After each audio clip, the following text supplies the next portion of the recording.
Well, good evening and welcome to the December 2nd City Council meeting.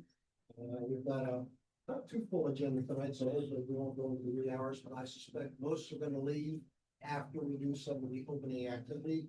So let's all please rise and do the pledge of allegiance. Allegiance to the flag of the United States of America, and to the republic for which it stands, one nation under God, indivisible, with liberty and justice for all. On honor of the flag, pledge allegiance to the United States, one state under God, one indivisible.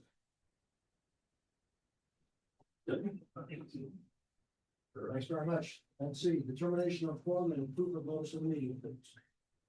Notice that this meeting was posted by 2 p.m. on November 25, 2025. Thank you very much. And Lucy is out ill and our mayor is on the video. Hello there, Mayor. Hey. Hello, guys. Who's in Alabama today? Public comments. Do we have any public comments this evening? We have Oscar Cobos. Yes, we have Oscar Cobos. He will be speaking for executive session A2 regarding the status of proposed takeoff in phase 3 of the department. Oscar, please hold the podium, state your name, your ward, and your comments. Good evening, Mayor, Council, and everyone here today. Oscar Cobos, Ward 5. It's always a pleasure to be here for the people. I just wanted to touch base today on the agenda, the executive session, item 2. And it's personnel matters, Texas Government Code 551074. And it is of the importance of the impact that several people are going through right now. This is in reference to personnel performance appraisals and salary, and my understanding that really hasn't been no performance review, performance appraisals in a while for certain departments, and that's not good. One of the things that is also going on for the record is there's a commission also, Building Services Commission, and to my understanding, they're not gonna meet till February. I don't know if it goes on to March. There needs to be oversight. I wish they would meet next week. You know, somehow, this is when things start dwindling down in decision making, allocation of funding, whatever happens in the departments. People need to be aware, the city needs to be aware of everything that is going through oversight. I wanted to touch base with you in reference to a particular department. This is a Building Services Department Director, Code Enforcement Officer as well. This is my understanding, visiting with people and gathering some information on this. This individual, Ms. Jessica Isley, holds 2 positions at the moment. Basically, what I wanted to mention is when the city approved this by meeting, is in the minutes. And apparently she's consulting as well with Mr. Robert Polanco out of Pflugerville, Texas.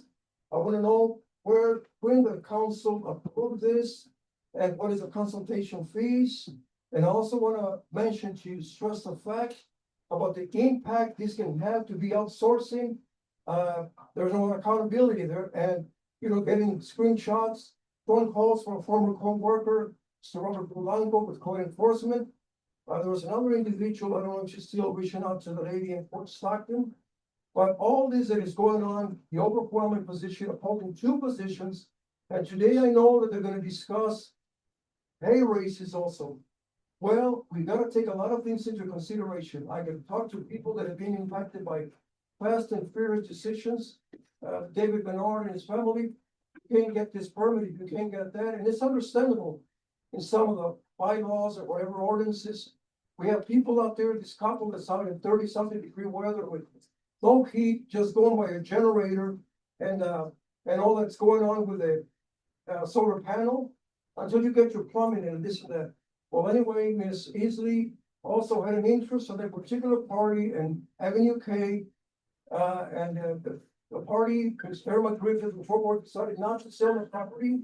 So she has come back at a retribution, condemning the property. And yes, I was told of it. She has record of that, this lady. Oscar, Yes, sir. 3 minutes. 3 minutes. And thank you so much for your consideration of the decisions today. I gave a summary to all of the council. Thank you for your time. Thank you, Oscar. Yes. Is there any more public comments? Okay, thank you very much. And the time is now 5:35. It's time for public hearing.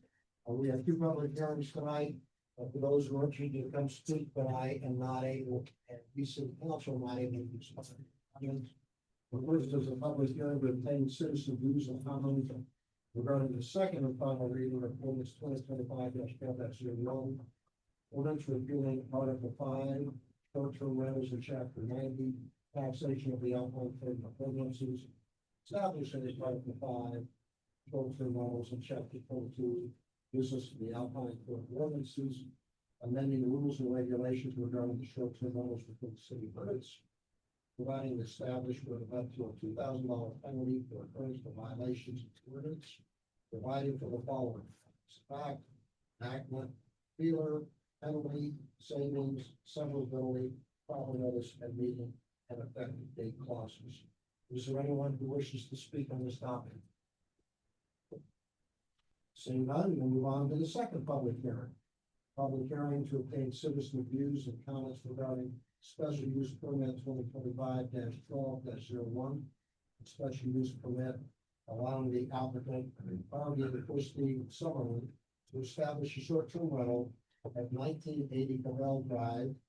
The property owner of record is Harvey and Christie Summerlin. Parcel ID of the subject property is 10107. Is there anyone who wishes to speak on that item? Please come on up, state your name and your ward. My name is John Mark Zeller. I'm in Ward 5, and I've met Mr. Rick Stevens. So I own the properties at 1000 Logan Drive and 1004 Logan Drive. Now, I plan to retire there in 4 years. So I'm a retired Army officer from the Army Reserve. I spent several decades fighting wars, both with the Army Reserve and the Marine Corps. I also work for the Department of War. I'm an intelligence officer with an intelligence agency within the Department of War. And in 4 years, I'm going to spend between $600,000 to $800,000 to build a full-time retirement house on one of those lots. And my only concern, I'm not opposed to a short-term rental permit, that there be an escalation process if this becomes a problematic short-term rental, like a party house. So I don't know if that's been a discussion, but that's my only concern, that it doesn't become a problematic rental. So, very good. Thank you. Is there anyone else who wishes to speak on this public hearing item? Hearing none, it's 5:38. We'll close the public hearing section. Okay, next we have public presentations, and we have presentations recognitions. We have two this evening. First is recognition and presentation honoring Chief of Police Darrell Sawyer for 31 years of distinguished service in the city of Alpine. Chief, would you please come forward?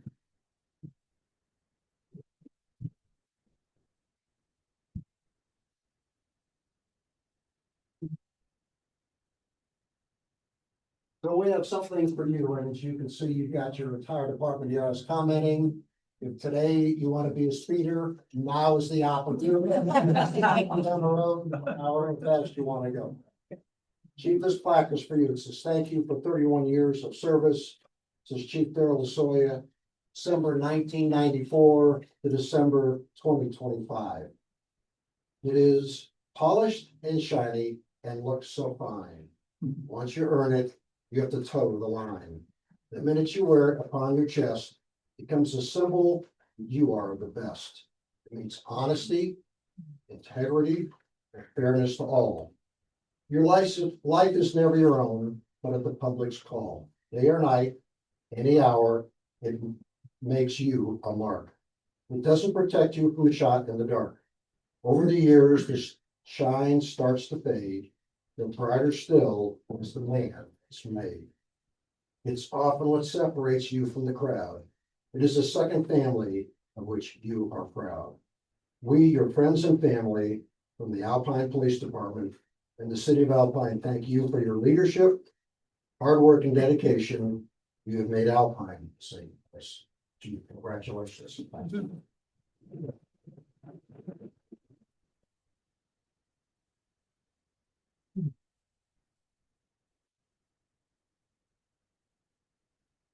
Would you like to make? Yeah, a short one. Go ahead. 35 minutes. Um. Thank you so much, first of all. Thank you to my wife. My children. They put up with so much. Recently I was told. Going to work for TMPA has been my dream job. It's not my dream job.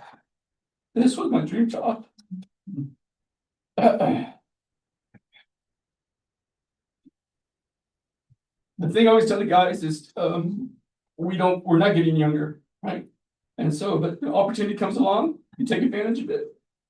And, that's what I'm doing. When I was passed up the first time as chief, I wasn't sure what was gonna happen to me, and so, this opportunity to work for TPA came up, and I was working for them part-time, and yeah, and it has grown into something very awesome, and I'm proud of it. And just like I serve my community, my country, I'll take care of my police officers here in West Texas. I'm proud of them. These are my kids. And I'm so proud of everything that we've accomplished. Thank you.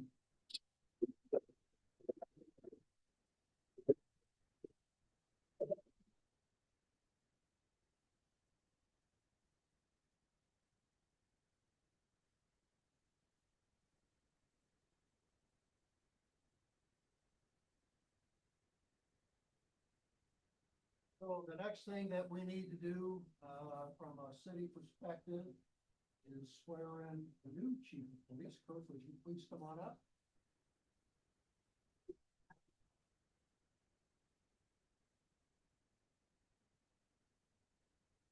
Where are you wearing? That's right. All right. Please at this time, stand up, raise your hand and hold it up high and repeat after me. I state your name.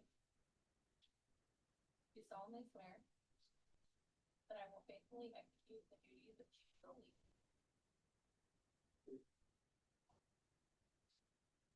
Yeah, chief of police of the state of Texas. And will to the best of my ability preserve, protect, and defend the Constitution and laws of the United States and of this state. So help me God.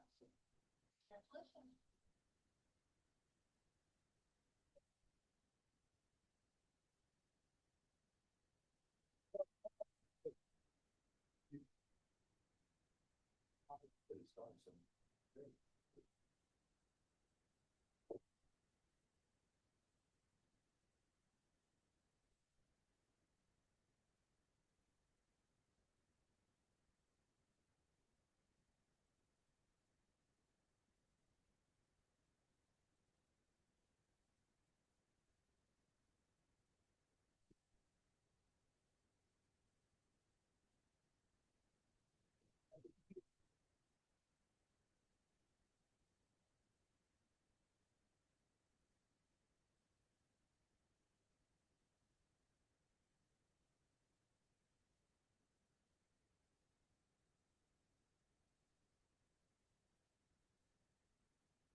No way I was nervous, right?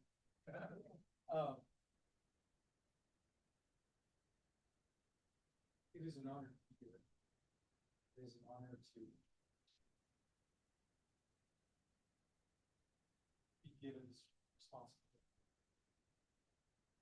Daryl was always there. As a young cop, there would be times where there were calls that I just didn't know how. And what I told him was that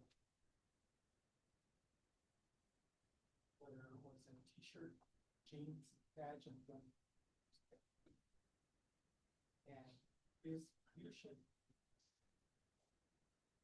that for doing things on the fly, making split decisions, is the best. And I learned that. Spare. I learned that.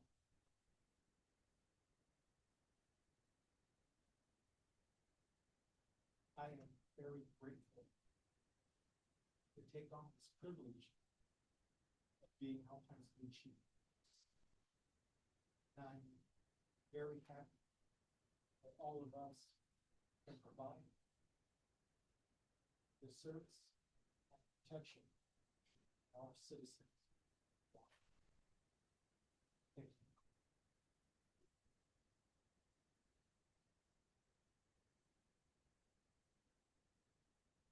I'm sure you'd all like to spend a little bit of time with both chiefs, so let's take a 15-minute recess and we'll be back together at 6.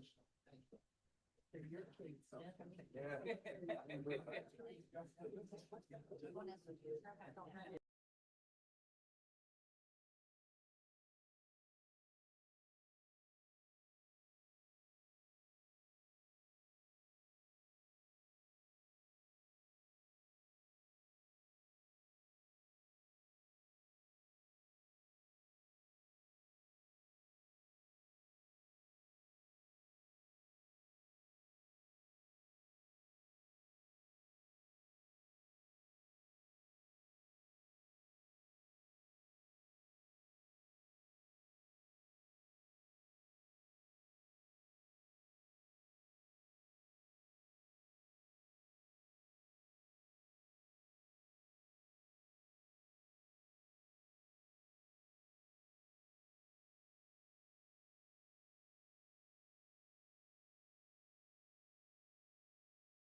Okay,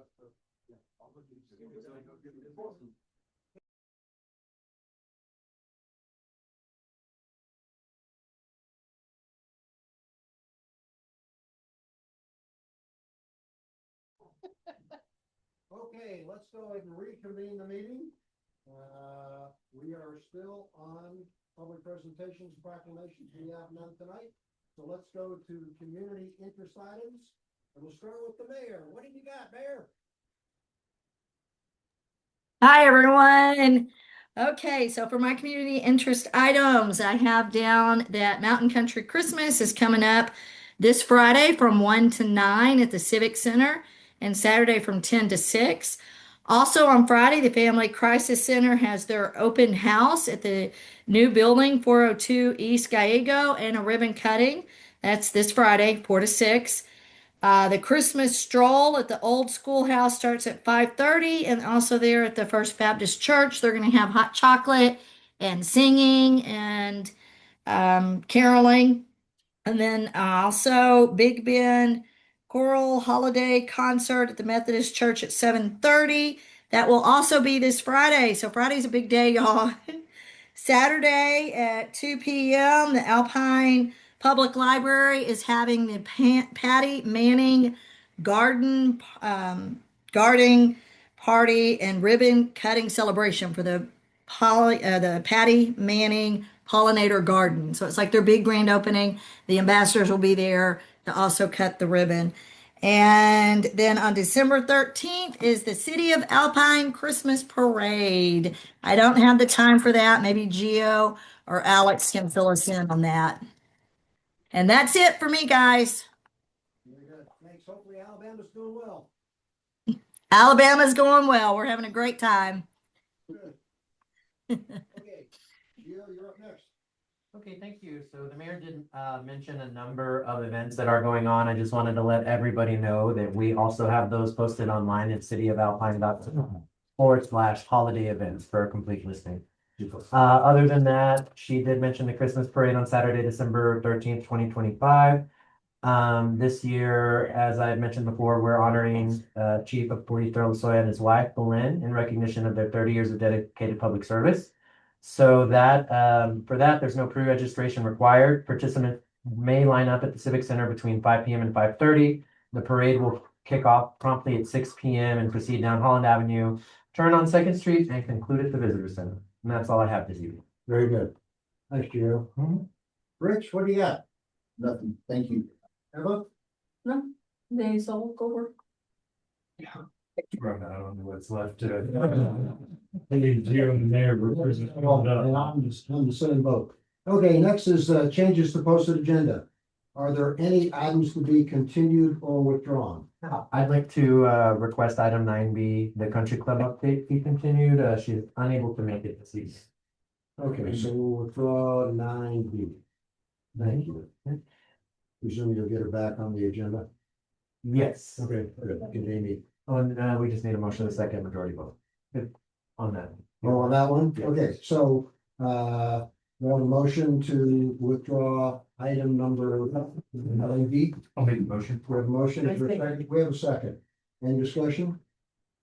All in favor, please signify by saying aye. Aye. Any opposed? None?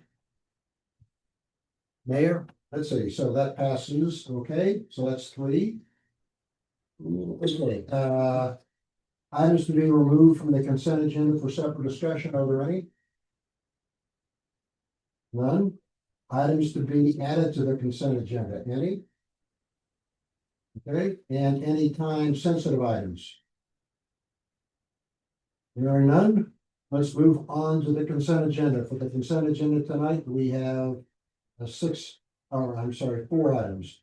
Approval of November 18th regular meeting minutes. Approval of the appointment of Coleman Weidling to the place 5 position on Parks and Recreation Board. Approval of the special use permit. 2025-12-01, special use permit allowing the applicant Harvey and Christy Summerlin to establish short-term rental at 1980 Cavell Drive. The property owner of record is Harvey and Christy Summerlin. The parcel ID of subject property is 10107. And approval of the October 2025 invoice for Borges Law Firm Services. Make a motion that we approve the consent agenda as presented. A second. We have a motion, we have a second. All in favor, please signify by saying aye. Aye. And we have 3-0. The consent agenda passes as presented. Okay, next we have reports and presentations tonight. We have one report and presentation. And the first one, Gio, is up on your list. Thank you, Mayor Pro Tem. We do have the Family Crisis Center of the Big Bend update. If you can go ahead and approach the podium and provide that update.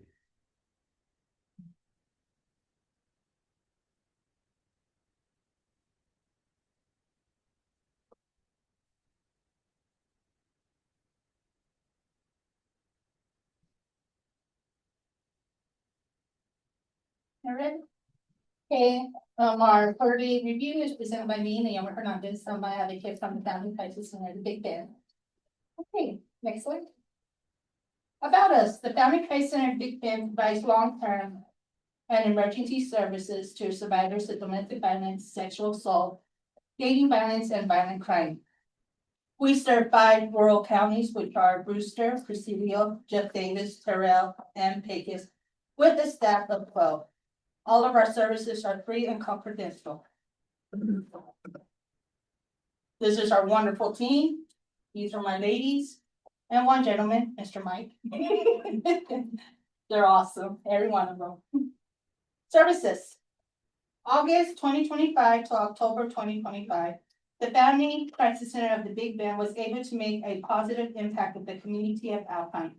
Most notably in number of clients served, outreach, emergency shelter, and financial assistance. Clients served. The 4 advocates of the Alpine office were able to provide 2,134 services to 117 clients from August 2025 to October 2025. Out of those 117 clients, there were 80 female and 30 male. Other services that we provide, our legal advocates is Ms. Virginia Sandoval and Deborah Guerrero. Assist the clients with legal intake for Texas Rio Grande Legal Aid, TRALA, assist with protective orders, family law issues such as divorce, child support, etc. Volunteer, FCCBB volunteers provide over 2,125 hours of service to assist the mission of FCCBB for the months of August 2025 to October 2025. Outreach, we've been in or provided over 57 outreaches of training events, including Ross, schools, surrounding communities, outreach and office hours, teacher and services, and more. And these are just pictures of the events that we're in, our little outreaches that we do, which were fun. CC Miss Tona, we're at Fall Ross, our visual walk, and we're over here at the farmer's market, and then I was at Marfa at their festival, which was very fun watching the little kids. I was with Miss Carmen from Saks. Our emergency shelters. Family Crisis Big Bend has 2 emergency shelters in Alpine and Presidio. During August 2025 to October 2025, FCCBB shelter victims of domestic violence or sexual assault for the total of 19 nights. Work one hand. Financial assistance during August 2025 to October 2025, Alpine clients received over $17,172 in financial assistance in the form of rent and deposit, utilities, transportation, childcare, relocation needs, household repairs, and gift cards. Great news that you already have know, we have moved. Our new address is 402 East Gallego Avenue. As it was mentioned, our open house is this Friday from 4 to 6. You're more than welcome to come and see the hard work that we have done. Our little free pantry. Our little free pantry provides food assistance to clients in a local Alpine community. We saw an increase in the number of clients and community members needing food, especially elderly adults. Our little food pantry is still at our old address on Fifth Street. When the paving is done at our new address on 402 East Gallego, we will move the pantry. That's what we're planning to do. Build a new one out there. And to contact us, our local office, which is 402 East Gallego Avenue, our phone number.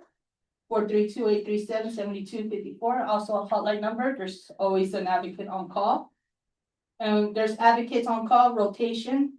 Walk-ins are set at any time, Monday through Friday, from 8 AM to 5 PM.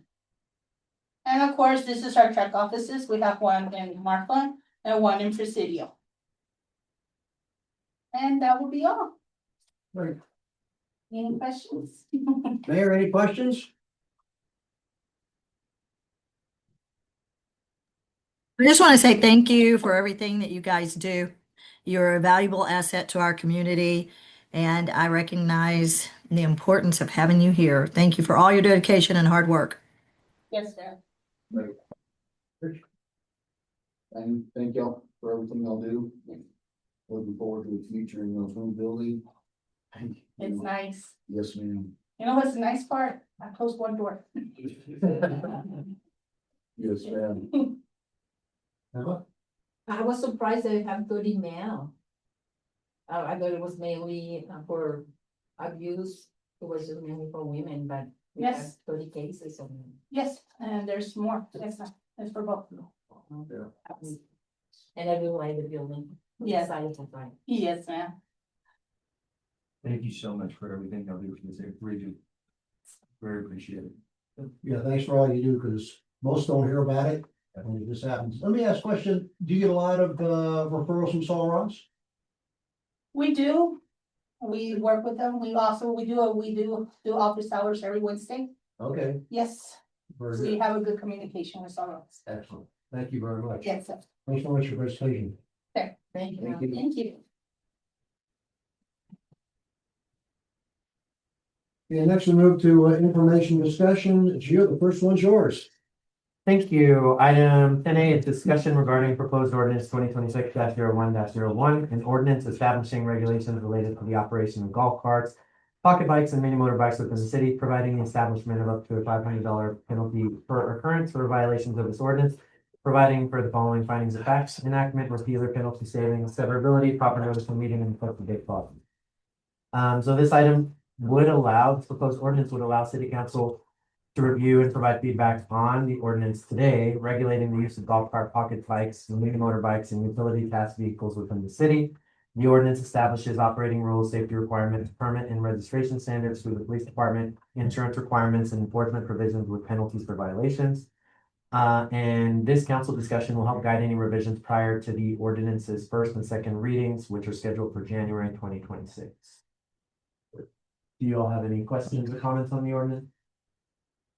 Rich, you want to start with you, because you're the one that kind of championed this one through. No, everything looks great. The only question I did have, and I was gonna ask Chief, by looking at all this, what was it?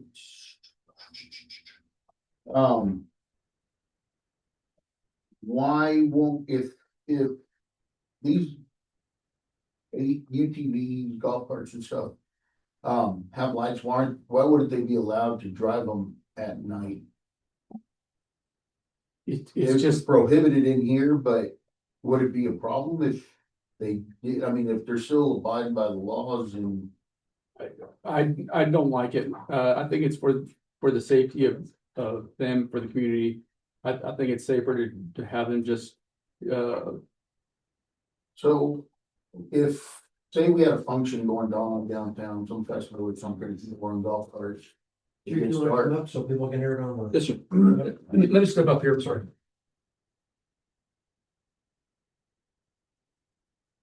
So say if we got events going on downtown, you know, festivals and things, and people are riding around in the golf carts. And you know, sometimes they go late. And what will happen if someone's driving, going back to wherever they live or where they're staying in the middle of the night? Yeah, I can understand it for those reasons. But I think for the overall safety of this, I don't think that they and unless you put a certain restriction on what time. But having them drive, being able to be driven, throughout the night, I think there needs to be some type of restriction. Yes, sir. Yeah, The. You wanna put some type of curfew on it, that's the only thing I can think of. But I don't think that it would be a good safety measure for them to be able to be driven throughout the night. okay. Yeah, cause I was just trying to wrap my head around it because of the, you know, all these other places that we've been to. You know, you see them all night long and people are Yeah, driving around because they're lit up. Lots of them are way more lit up than a car. right. You know, and I mean, and I get. You know, you have to abide by laws. You know, that's the whole reason we're even bringing this up to discussion. You know, I just, you know, say family goes or someone goes in town, well, you know what, well, we're stopping at a bar, have a drink or something, it's dark and then, you know, it's either driving a vehicle, either behind the wheel of a vehicle or one of these little ones, you know, and I was just trying to see if like, where they catch a lot of flack and grief if something like that happens, or if we have festivals and. You know, cause I'm pretty sure when we have these festivals, it's probably gonna get jam packed. I'd rather see these golf carts around, you know, people driving behind a, you know, 3,000-pound car. Something ever, you know, God forbid, nothing ever happens, but, you know, I was just trying to, you know, when I was going through all this, I was like, well, I just wanted to see. One of the restrictions that I was noticing on some of the cities, they also were requiring them to get license plates. I don't want to go that far. I think having a good reflective sticker, so that they're able to be, typed to notice. But I think there needs to be some type of restriction throughout the night. I understand what you're saying, that especially if it's like Viva Big Bend, where it's, around the courthouse and it's easier to park, easier to, but I think there still needs to be some type of restriction. Maybe we could put on there for certain community events. But. Or, you know, have a midnight curfew or something, Right. like the latest. The thing that I just don't wanna see, I don't wanna see somebody decide to, stop at all the bars throughout the night in a golf cart and then think they're gonna get away with it just because they're in a golf cart. Well, I mean, and I see that, but they're doing that, they're gonna be doing it in a vehicle regardless, you know? And I would think even in a golf cart, UTV, you know, the pocket bikes, whatever we're talking about here, would be easier to spot than someone trying to hide something in a vehicle, you know, with doors closed and things like that. I mean, I get the whole I think we should set a curfew, you know, but, you know, I mean, I started kind of looking in myself, you know, started looking at golf carts and stuff. All these things are, you know, I'm ordering them with LED lights everywhere. Yeah, there's one over at Gallego and 7th that I noticed just recently, and it looks like a Cadillac. And the thing about it is that we haven't even got the ordinance in those, and they have kids driving them. Yeah. And so. Yes, sir. Yeah, and that, yeah, I mean, cause you and I have talked about, you know, the only reason we're gotta abide by laws. We're gonna have, I mean, strict laws. Yeah. You know, it's not any different, you driving a vehicle and driving a golf cart, a UTV or something. Right.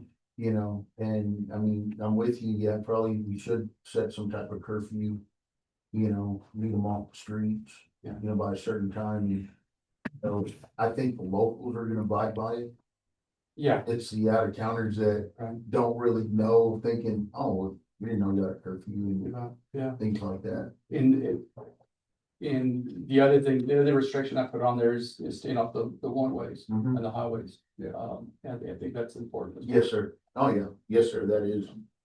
But that was the only question I had. Yeah, I think if we set a curfew, Yes, I sir. think I'd be okay with it. Yes, sir. But having it throughout the. Yeah, you don't want them out there till 3, 4 o'clock in the morning, Right. you know? Yes, sir. Yeah. Unless I'm riding mine, go to the gym at 4 o'clock in the morning. No, I'm just kidding, you know?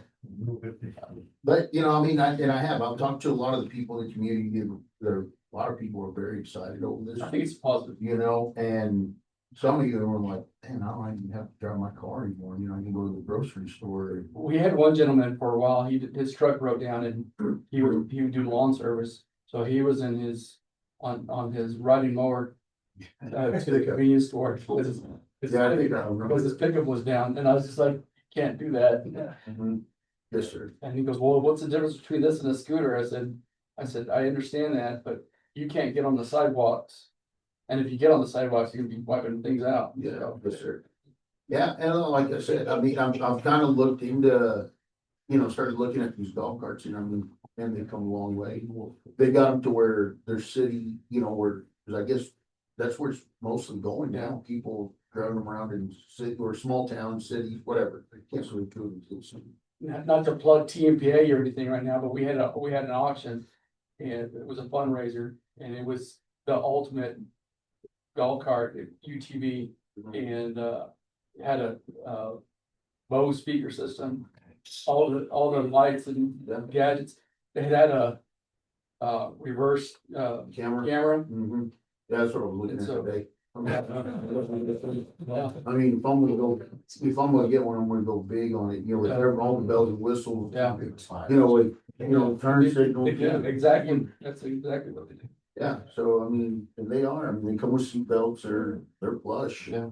You know, how they're coming out just because of the whole street legal thing that's going around everywhere. You know, but no, thank you very much for Yeah, this. I think it's a good ordinance, I think it's a good idea, like I said, just some type of restrictions on it. Yes, sir. Okay. Thanks. Emma? What would be the next step? So next, it'll come up on the agenda. January.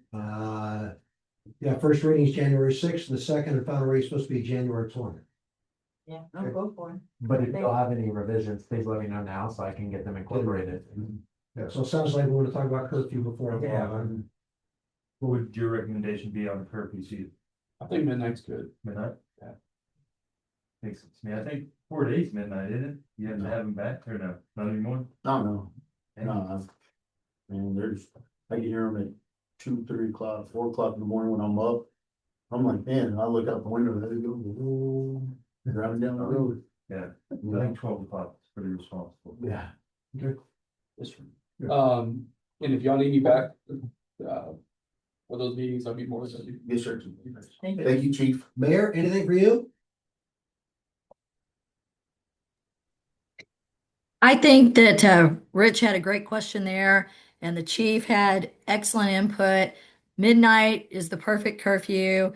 The question is, if Rich Chief wants to take the golf cart to the gym at 4 a.m., would he be able to do that? When do the operating hours begin again?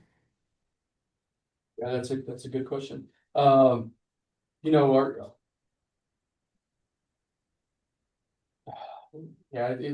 it's something that I'll let y'all figure that out because there has to be some type of, back when we used to have a juvenile curfew, it was from, midnight until 6 in the morning. If the, so there has to be some start point Yes, sir. or end point as far as the curfew goes. So. We also have, our city attorney just came online, so I think she might have some things. Okay. Cynthia? Hello, Cynthia. So, hello, Mayor and Council. I am fairly certain that there might be some case law out there or a correlating statutory regulation that limits use of golf carts to daytime hours. I was running a quick search here under the transportation code, and I'm not finding what seems to be at the edge of my brain, but I will confirm that piece of information and get that over to Gio, and then he can put it out to the group if what I'm thinking is actually exist.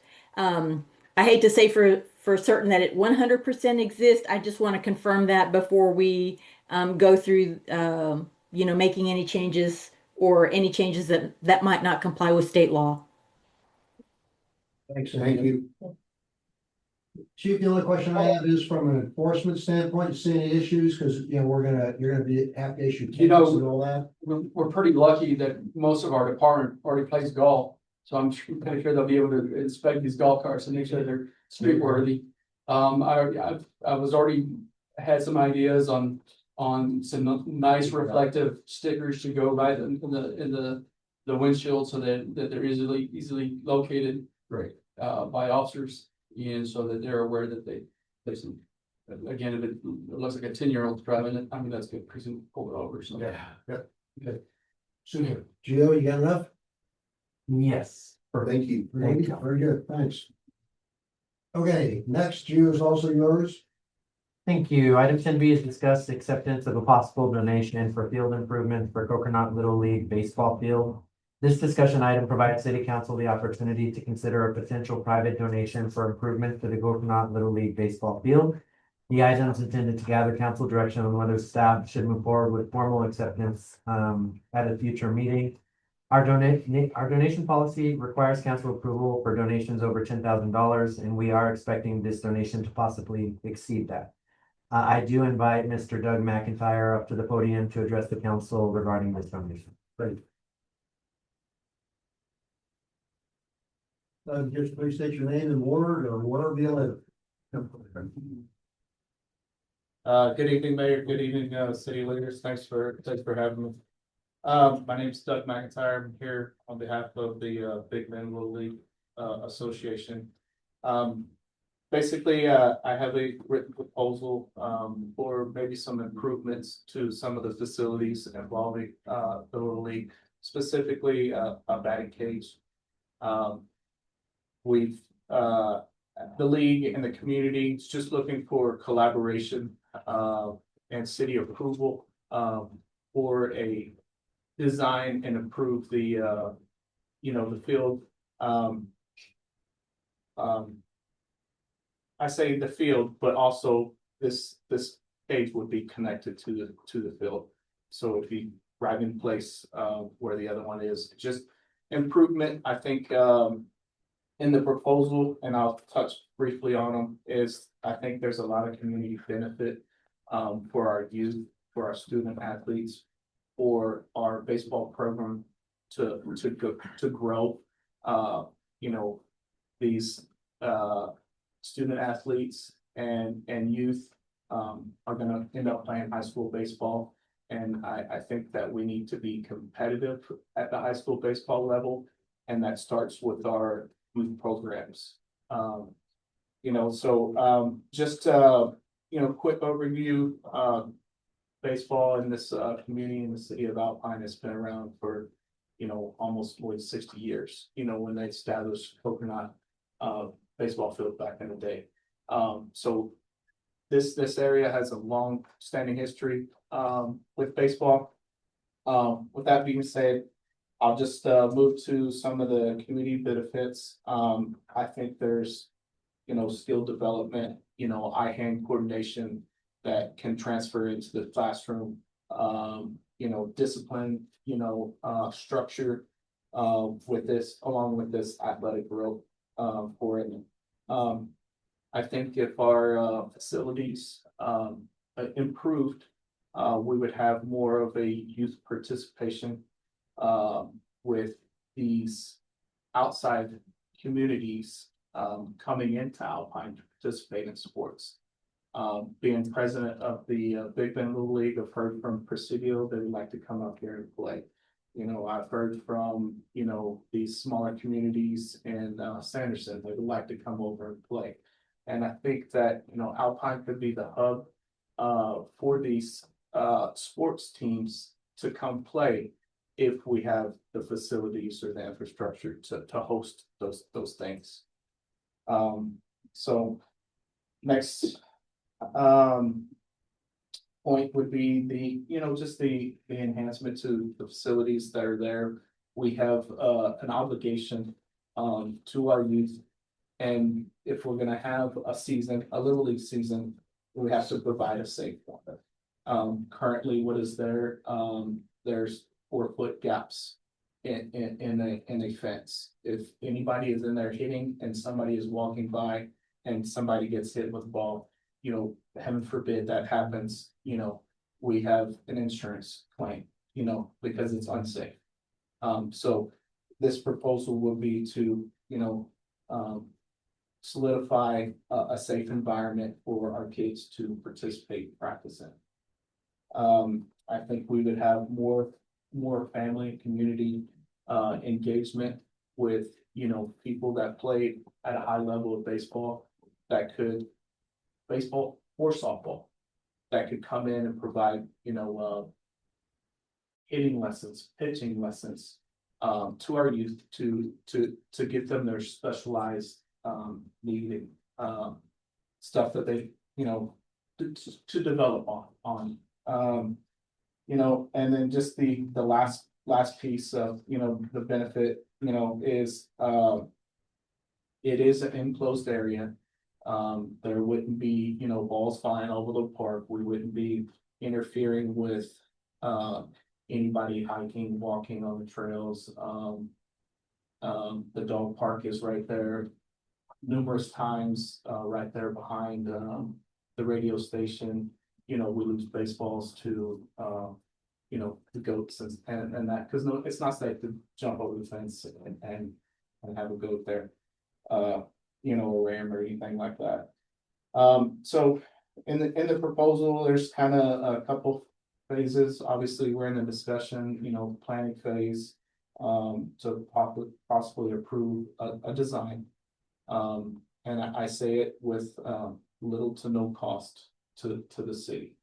I understand the dollar amount has to be approved, but it wouldn't be one single donor. So we're just looking for collaboration, from businesses in the community. This thing would be, provide a concrete slab, provide astroturf for it, provide, protective hitting screens, health screens, what we call them in baseball, for the coaches, parents, or whoever's pitching to the kids. Second phase would be, if that is approved by the council and city leaders, construction. There would be a minimal, I don't want to say demolition, but you would take down basically the existing poles and put up new poles. And then I would love to see, community launch at the end of this thing. That being with, city leaders, like a ribbon cutting, for opening day of baseball season 2026, have, city leaders there. Opening day draws a great crowd, and I think it would be a great benefit for everybody. So in short, you're gonna donate a batting cage valued at greater than $10,000. I wish I had the money, but I would. No, but the value, you're just, from our standpoint, it's gonna be over 10,000, you're gonna donate a batting cage. That's correct. That's pretty simple. Good, Rich? So I've talked to Doug a few times on this thing, and let me state that I played there 30+ years ago. Still the same. It was just way nicer back then. We've talked about everything in that area has just been neglected, and now that I'm kind of heading up this Parks and Rec deal, that to get everything, to bring it back to where it needs to be. Been that parent where you go to tournaments outside of the area, you have to. But talking to people, they go, man, why did if Alpine had facilities, that was money that we're bringing to the community, because we do have really nice weather. We got, you're down here in the mountains, it's beautiful. And so, what Doug is proposing, just a collaboration with us on allowing, donation, allowing other people other than the city to build this thing and build it right, because that's where, you got a lot of parents that understand the game, been around it long enough that they know exactly how to build these things. And I think it's us as a city, especially on a financial standpoint, is we don't have the money and they're willing to do it. I'm on board on, let the community know, you know? So, that's where I stand on this. So Gio, on this, can we essentially, given all this, when it comes for council approval, wouldn't you write it up as the city of Alpine would accept a Yes. community-built batting cage for Little League at a value greater than $10,000? That's kind of the most. Yeah, and the idea was he was going to have an official proposal for me, so I could put that on the agenda for January. He just kind of wanted to get y'all's appetite. But make it simple, you're donating a batting cage. Yes, sir. Yeah. Emma? You said, you wanted to be ready for open season 2026, so what exactly they will be that? We don't have the opening day set just of yet, but you are talking about early March. Oh, March, we don't have enough time then, we better start working. Yes, ma'am. Yes, ma'am. Not for it, so it's a great idea, and it would bring, like they said, head to beds. So that would help any other, kind of play with the Alpine. And if I may, I'd like to carry on.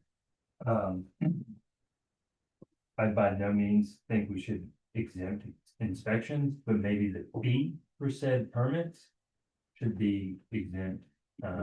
Okay. Just the idea, we can donate that as well. Yep. Great. There, if that's all right. Yeah, that's a. Great. Good. Mayor? Thank you. I think we would be remiss not to accept donations from people outside of the city to help us improve our city. I think that's a great idea.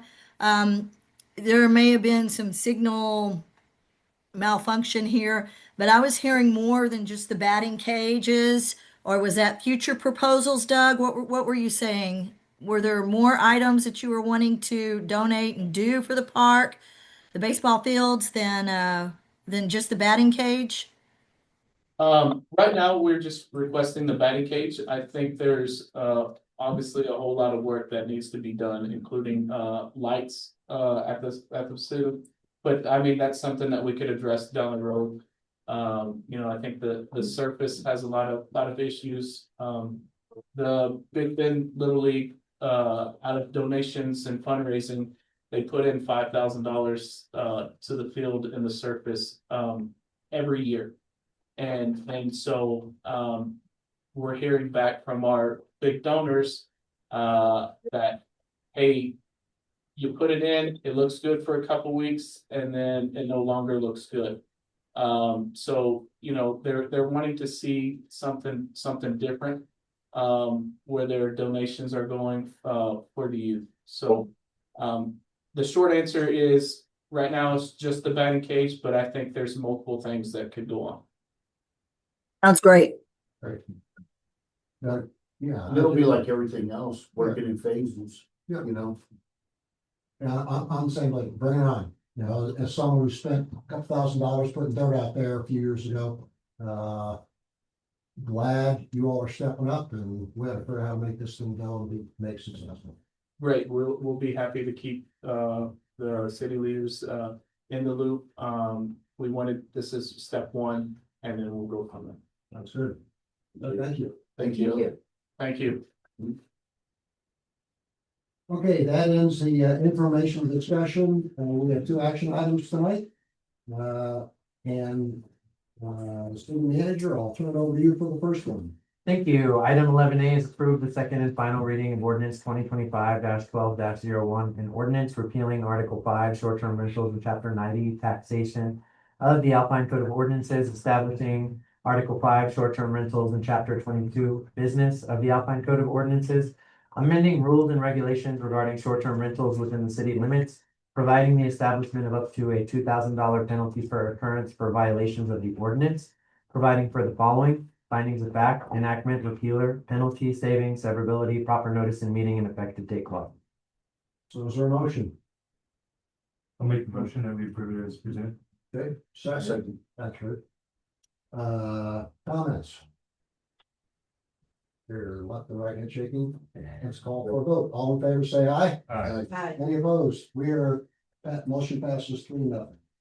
Okay, and Gio, you got item 11B as well. Thank you. Item 11B is approved ratification of the electricity supply contract with TXU Energy executed by the interim city manager pursuant to prior council authorization.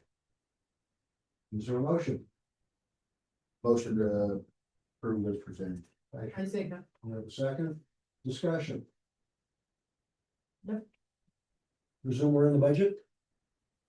Yes, so we did go through a whole process to get where we're at right now. And I did select the best rate.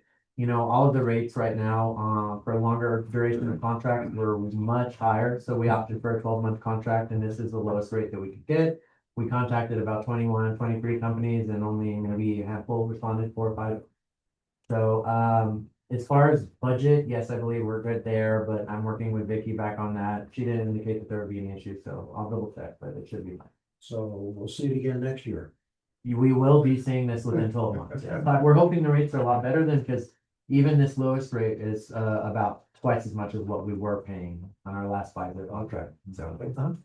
Mayor, any comments? Know that Geo did his due diligence to get us the best rate. I say we need to go for it. Okay, all in favor, please signify by saying aye. Aye. Any opposed? Motion passes 3-0.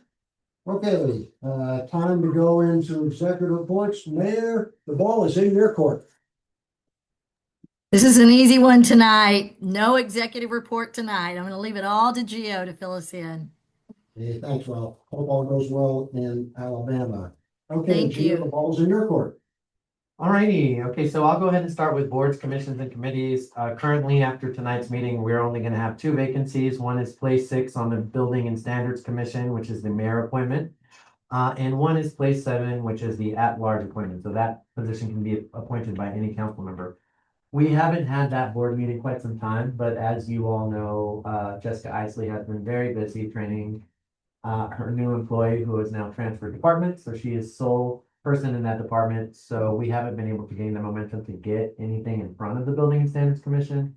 However, I mean, it's definitely still a priority with the dilapidated building going on. So where'd Kara go? Sarah is now our Assistant Director of Utilities. She has a colorful background in education and water. Yeah. She worked for Austin's Water Department. She worked for TCEQ for 15 years, so we are just really excited to have her on board in the water department. She's a great addition over there, but Jessica must be going nuts. Yes, Jessica's currently actively trying to fill the permit technician, because she's again for the, I don't know how many time, the lone wolf of that department. Okay. Alrighty, so as far as streets are concerned, the street department is conducting its annual survey of stop signs, yield signs, and street signage to identify and replace any faded or damaged signs. They'll do that annually. Crews temporarily pause work on the Country Club Estates paving project for 3 days in order to address outstanding work orders and to complete the installation of lighting and decoration on city facilities. And Eddie did advise me that as of December 1st, work is resumed out there at the Country Club Estates. So they plan on pursuing that sort of as well. The Parks Department contracted Tree Loving Company of Lubbock to remove 2 large dried pine trees as part of routine ground maintenance and public safety efforts. They're working on installing new barbecue pits at Pueblo Nuevo Park currently, and that's going to enhance our recreational amenities there at that new park that is established. And then the department is awaiting 3 vendor quotes for construction of a restroom enclosure at Pueblo Nuevo Park as well. So as far as water and wastewater, the Water and Wastewater Department is conducting its quarterly biosampling this week for regulatory reporting to the state. Sampling is expected to be completed by the end of the week. Staff does anticipate beginning full operational routing as far as the new software system is concerned in the coming days, so that's really exciting for us. A major project is underway to address a collapsed sewer line near Skeltons. Because the affected area is located along a state highway, coordination with TxDOT will be required prior to commencement of those repairs. And we are thinking the traffic diversion may be necessary during this work as well. Clay Valve conducted their on-site inspection of the city's clay valves on Tuesday. The company completed its assessment and will provide a quote for recommended maintenance and potential repairs. And the city did solicit quotes from multiple vendors for evaluation and potential repair of the Roberts 3 well. Troubleshooting determined that the issue was related to a faulty check valve. And after flushing the system, closing the valve, and reopening and staff we're already observing improved water levels at Roberts Creek. But we are waiting to see what we can do to fix that permanently. Building Services advised me that Skyway Gardens continues to show steady progress with nearly 4 structures now fully framed and vertical. Inspection activity remains consistent along with ongoing permitting operations and code enforcement efforts. While a limited number of residential homes are currently under construction, the majority of recent permit applications are for trade-related work and residential remodels. And as I just mentioned, at this time, Building Services is operating with a single staff member, and recruitment is underway for a permit technician. So Jessica does continue to balance both field inspections and office operations to maintain service levels, but she is anticipating the position will be filled in the near future after that transfer. In speaking with the chief of police earlier today, he did remind me that the Alpine Police Department does continue its annual Blue Santa Christmas toy drive to support local families. Community members who wish to donate new unwrapped toys are encouraged to drop them off at the Alpine Police Department. And their generosity helps make the holidays brighter for children in our community. Lastly, I do have a utility billing software transition update. The utility billing and utilities teams continue to work diligently through the transition associated with the implementation of the new billing software. Staff efforts during this period are greatly appreciated, and the city also extends its thanks to its utility customers for their patience and cooperation through the transition. Last month, we did encounter a billing rate issue, and it resulted in some customers being billed at incorrect rates. In response, the utility billing supervisor and the director of finance conducted a comprehensive audit of all of our approximately 3,000 customer accounts, and we did temporarily suspend auto drafting for that billing cycle. This necessary review did result in a delay last month, but we are happy to announce that we're expecting to release the December bills, which is this next billing cycle, within the next few days. And now that the rate issue is fully resolved, auto draft services will also resume for this upcoming billing cycle. And that's all I have for this evening. Y'all have any questions? I got a couple. So like trees that have died out there at the park and we're taking them out. Us as a city, are we replacing them with new trees? Or are we just, At this time, I don't think that they are, but I can definitely follow back up with Eddie and see if there's a plan in place to replace. I mean, there are, I mean, compared to, the fact everything's been dying, I mean, why not put some trees back in? Yeah, I'm sure that he has an idea of replacement schedule. I do know that we were having a period of drought for a while and we weren't watering them as much, and so I think he probably is factoring that in. So I could follow up with him and get back to you. And another question, how's the paving going on? How's it coming along over at Country Club? Eddie has said that it's going well. Have you seen it all? So they stopped last week because they're all doing some stuff, and then they got 500 tons of material they're getting ready to spread out there, so. Pretty late along. I was out there today, and it's funny that it's dramatically better than what it was before, and it's just a dirt road right now. Oh, yeah, you're exactly right. The works great. It's almost one of those you like to say, just spray it once a month. Yeah. For sure, okay. Ella? Yes, talking about the cutting trees, I saw they were cutting on Medina's farm. They were cutting trees. Is that water system is working because they were not watered for 2 years? And so that was one of the reasons, why the first died, and yeah, that was my other question. Okay, I can follow up with him on that as well. I do remember we were encountering some issues with that. We had a few complaints in that work for about those trees, understandably. But I'll follow up with him on the water system. Okay, they had to cut the sprinkle to water the park and the trees and the grass, so yeah, I would like to follow that. And how we are doing in smart meters? So the city has paused smart meters, we're trying to get ahead on our audits right now. And so we've prioritized that, so we've paused most work on it. Just because of the major projects, we're trying to get all of the finance stuff sorted before we start working on that. Thank you. You mentioned that it was a little bit higher, the water bill last time in the review. Is the customers getting a refund, but they were charged more, or? Yes, most of the accounts were already adjusted, so that's why we didn't do the auto draft. Vicky and Carmen went through every account and made sure that the rates were correct, which is why that resulted in a long delay for the billing, for us to get the billing out. And then on top of that, we paused the auto drafts, which, you know, a lot of our customers were surprised by, which I don't blame them. But yeah, everything should be fixed. We tried doing it proactively. And so most everything should be resolved by now. Yeah, and the last is about Blue Santa. Do you get enough of presents for Blue Santa? Because I remember when my kids were little, oh, they enjoy seeing the Blue Santa deliver those toys. Yes, ma'am. So this is our 30th year now. And so, we've Yes, been, we'll be here 30 years. so we've been doing, we've been doing it for 30 years, and I'll turn over the reins to our new chief, to take over. So yeah, it's all good. Yeah, we got a good amount of fundraising done already, thanks to the assistance from our partners at Homeland Security that did that awesome golf tournament, and then a benefit spaghetti supper. And Mr. Portillo took advantage of the golf tournament. Alpine Police Department officers did win the tournament. Good. So it was all good. I'm glad. Yeah. That's it. To the well with the check well.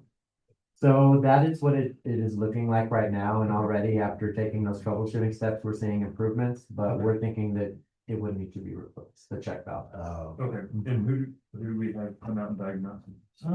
So on that one, I have it here. The check valves. We had reached out to Arrowhead, Skinner, and another contractor. Okay. And I believe only one of them had responded, and Mike was waiting on another estimate or quote.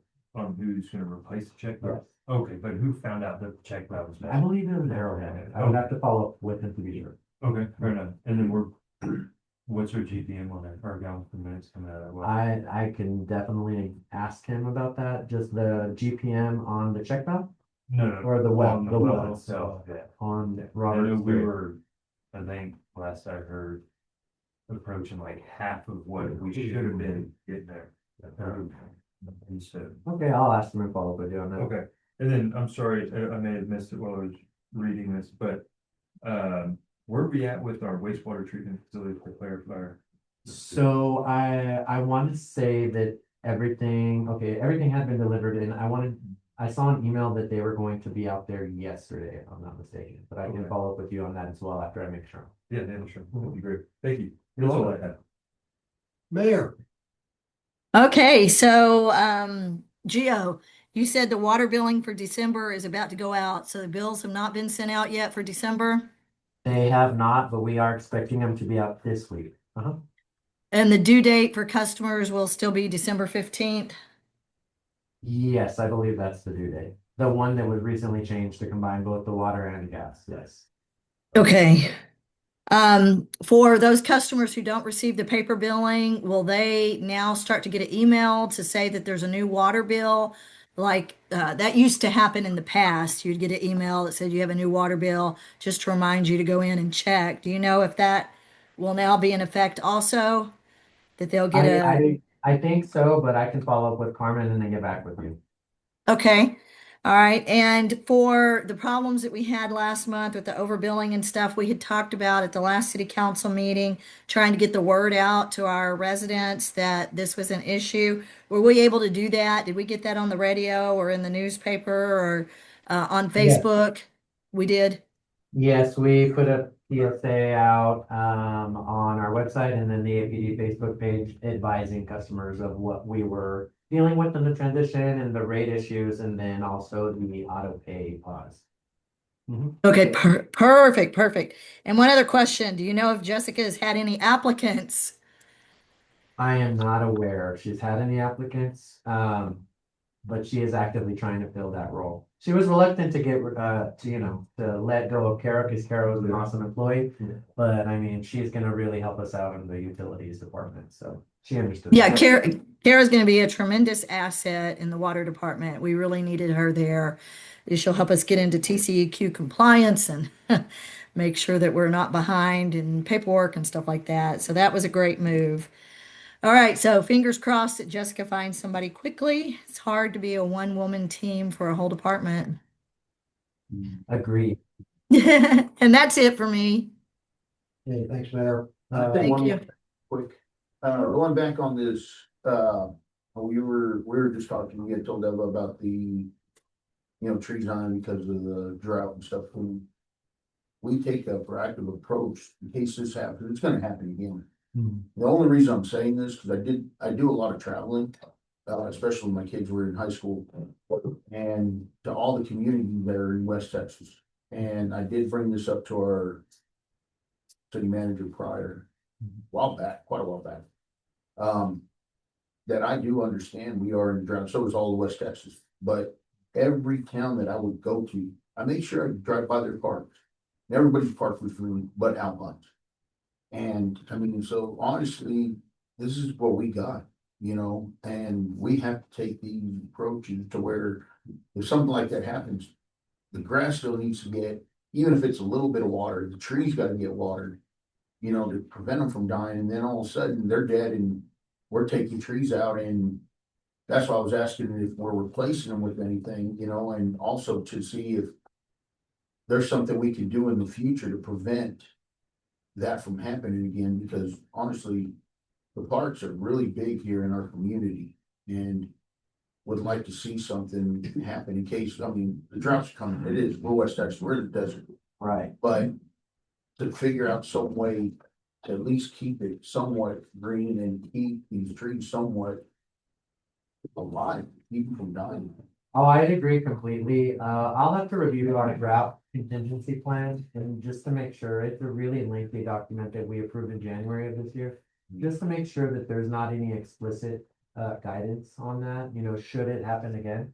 I believe that the prior one was a decision by the city manager not to really water the parks as much. But once I review that document, I can take a look and see, because that's a council approved document. I'll take a look and see if there's any guidance on that, and if there is, I'll let you know. Thank you. That's it. Gee, I'd like to follow up on a couple items. So for people like me who never look at their water bill or gas bill, so I have no idea if I'm behind or not, will they automatically pick it up in the December billing for auto withdrawal? Yes. Okay, so I don't have to worry about it. You don't have to worry about it. Great, thank you. Great.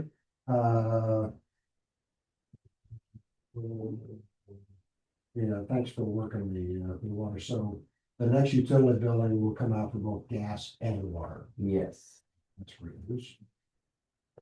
Okay, I don't have anything else. So now we're on to city council member comments. Mayor, let's start with you and we'll work our way around the table.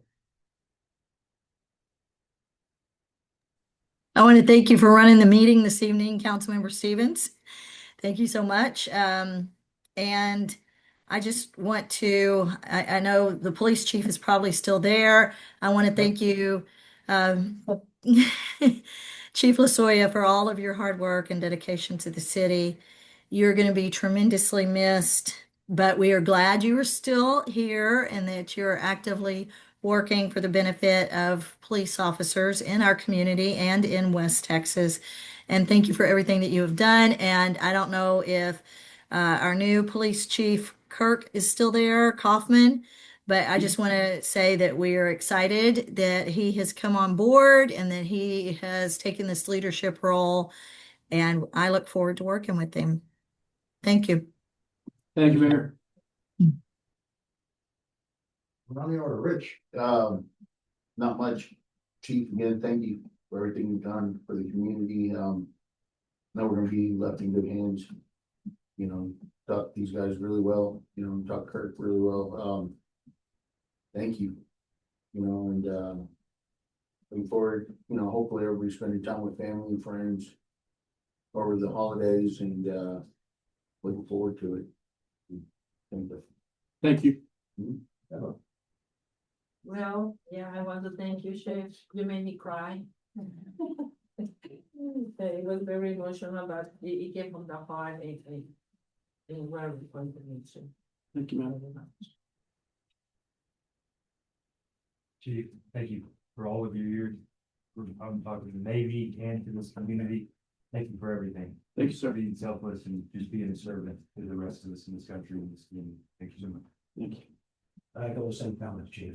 And good thing you're sticking around Alpine, and we look forward to seeing you on December 13th, riding on that boat. It sounds like it's my funeral. Nah, not alone. It's transition time. So, TMPA is gonna be your new, when do you start that role? I've already started. I'll start, January 5th is my official full-time start date. Super, okay. Yes, sir. So we're just gonna, we'll see you around Alpine, because you're staying here. Yes, sir. So that's all good news. Great. Yes, sir. Yeah, thanks for your great service. Thank you so much. Maybe in the future you can run for city council. Well, one of my partners already does it, so it's something to look at. So this is the last city council meeting that we have for the year. Our next city council meeting will be January 6th.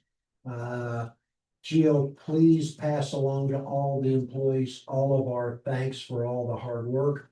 Lots gone on, lots of, I call them opportunities. We're pressing forward, and we'll look forward to getting everyone back after the new year, and hopefully everyone has a great break. And, as Rich said, they get them recharged, re-energized, and into the new calendar year. That's the only comments I have. We now, get ready to go into executive session. Let me What? ask you, are you going to take care of the parade? Because we're going to be in the parade. So I did ask Eddie if we could use one of the trucks for council, and he said yes, so we are planning on having that truck prepared. Heather's actually running all of the Okay. parade, but yeah, Okay. she's working. Wonderful. Yeah, the parade leader, all things deserved. Why don't we take a 5-minute break so everyone gets a one function break, prior to going to executive session?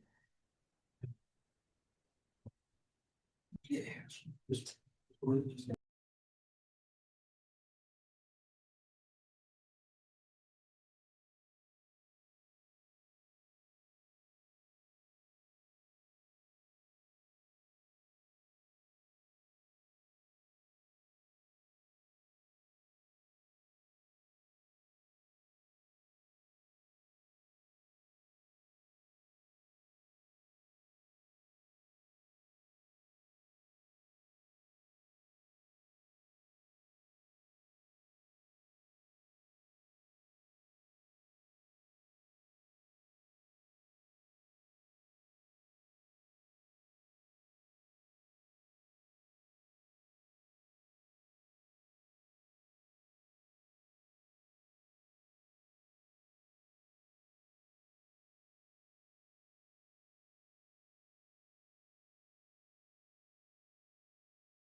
think we are.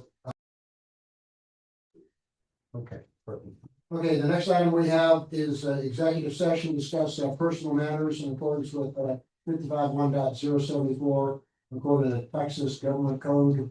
Do I have a motion to move into executive session? Make the motion to move into executive session. Is there a second? second. We have a motion and we have a second. All in favor of going to executive session, please signify by saying aye. Aye. Any opposed? No opposed? We are now in executive session.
Okay, we have a motion to move back in regular session. Motion.